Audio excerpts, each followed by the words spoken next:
Did you know this paint kettle will save us time, effort and money? It will literally lighten the load. Rather than lugging around a 7.5 litre tub, pour a small amount of paint in here instead. Particularly helpful for when we're up a ladder.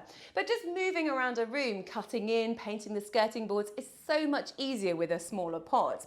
Using a paint kettle will keep the paint in the tin fresher for longer because it avoids contamination from dipping the brush in and out, because no matter how careful you are, small bits of dust can still collect on your brush. Plus, there's less chance of dry paint falling in from the edges.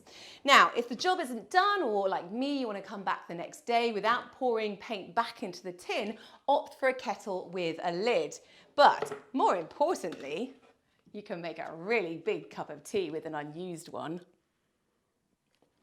Wrong one.